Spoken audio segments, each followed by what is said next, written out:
Se spune că, la începuturi, totul era un vârtej întunecat, un haos, unde s-a născut Pan-Ku, o ființă antropomorfă. Acesta a avut un somn de 18.000 de ani, în timpul căruia s-a hrănit cu cele mai mici fărâme din univers. În cele din urmă, se trezește, în întuneric, nevăzând nimic.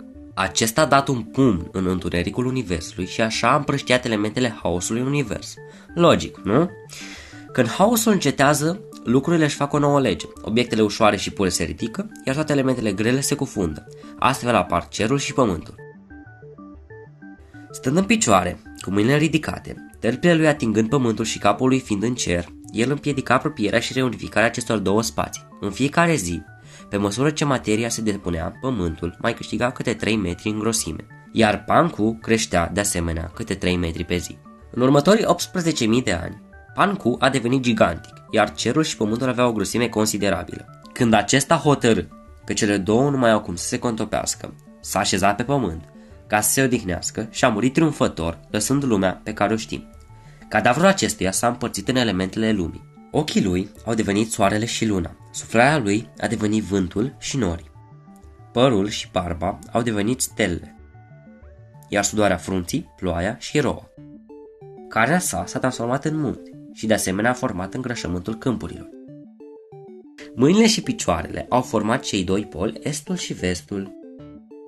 Sângele lui s-a transformat în râuri, venele au devenit drumurile ce străbat pământul, iar părul corpului său a crescut precum florile și copaci.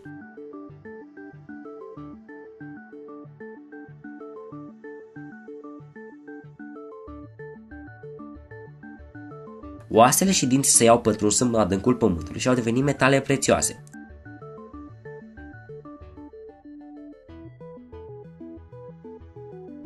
Asta este cea mai comună teorie găsită de noi.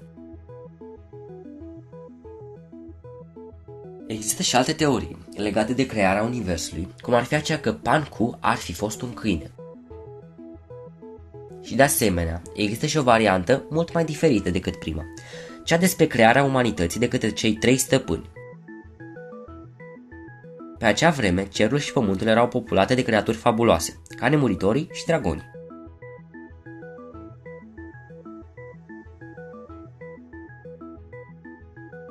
Într-o zi, o nemuritoare, Xuaxu, se plimba pe lângă un lac, când a văzut o urmă uriașă de picior.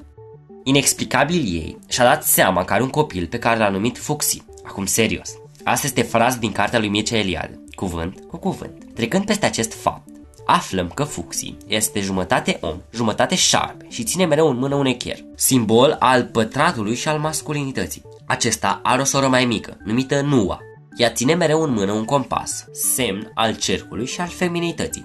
Fuxi are un ochi antrenat, mai exact, el a observat cu atenție cum păianjenul își țese pânza, iar apoi a inventat plasa folosită de viitorii pescari. Știe totul în privința religiei și a magiei, iar Nua este aceea ce îi va crea pe oameni astfel. Într-o zi, Nua ia puțină argilă dintr-un iaz și o frământă cu multă îndemânare. Atunci, ea formează niște ființe necunoscute până atunci, bărbații și femeile. După ce a făcut un anumit număr de ființe necunoscute, ea se gândește să înmoaie o funie în noroi și să o scuture. Fiecare picătură ce cade pe pământ devine un bărbat sau o femeie. Se spune că ființele din argilă au devenit nobili și bogați, iar ceilalți, mai puțin înzestrați, abia înfiripați, negri de noroi, sunt descendenții celor umili și săraci. Fuxi s-a instalat pe vârful unei coline. Suflul celor 8 vânturi, venite din 8 direcții, îi inspiră forma a 8 trigrame, 8 figuri care reprezintă cele dintâi semne de bază ale scrierii chineze.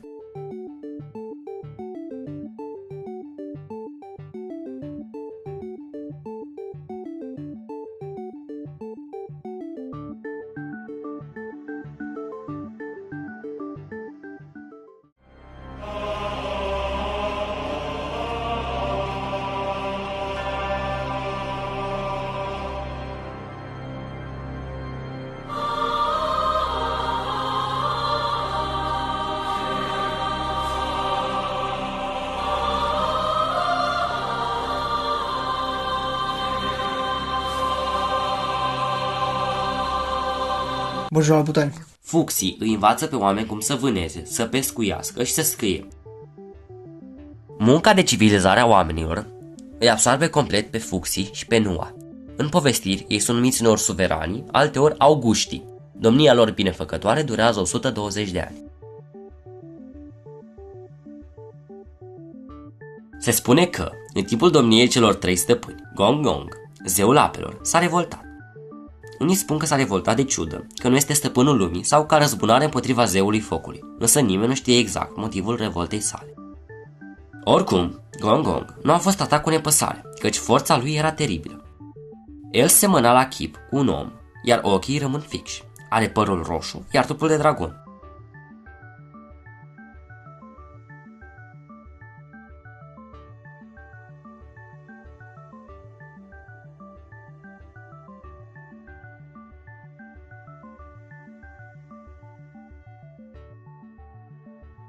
El se azvârle cu toate forțele asupra muntelui Busu, unul dintre cei 4 munți de pe pământ ce sprijină cerul la nord-vest. Șocul este atât de puternic încât în acel loc cerul se sparge ca un pahar. Lovitura zgâlție atât de tare pământul încât acesta se apleacă spre sud-est. Nua vrea să-i protejeze pe oameni, creațiile sale. Are nevoie de multe încercări și de mult timp ca să acopere gaura creată de zeul apelor.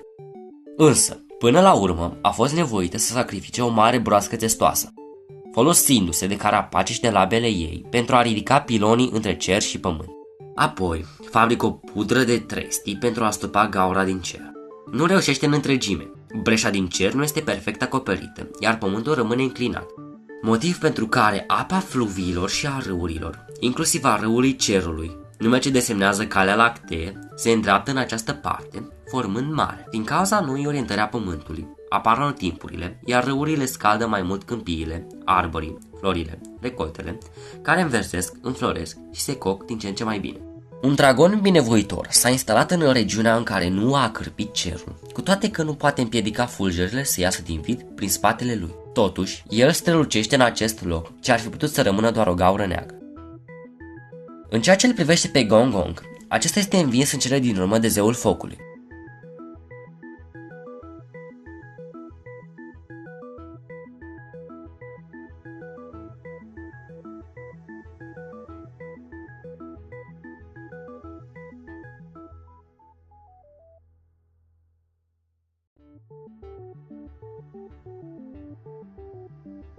Se cunoaște și un al treilea binefăcător al oamenilor. În mai multe povestiri nu se vorbește decât de acesta, fără să mai fie amintiți nici Fuxi, nici Nua. Numele său este Shenong. În traducere înseamnă plugarul divin. Shenong este născut de o muritoare. El are botul, urechile și coarnele unui bou. El știe cum să facă să răsară din pământ cele 6 cereale care vor crește în toată țara, de la grâul din nord până la orezul din sud. Inventează căruța și modul de a o folosi. Îi învață pe oameni puțină scriere, puțin calcul, pentru a putea face comerț. Le arată cum să folosească focul pentru oficierea sacrificiilor. Incomparabilă știința lui Shenong este aceea de a tămădui cu ajutorul plantelor. Shenong nu ezită să facă experiențe. El poate absorbi 70 de plante pe zi pentru a le cunoaște secretele. Dar, din pur devotament, el sfârșește prin a se otrăvi. A domnit, totuși, 120 de ani.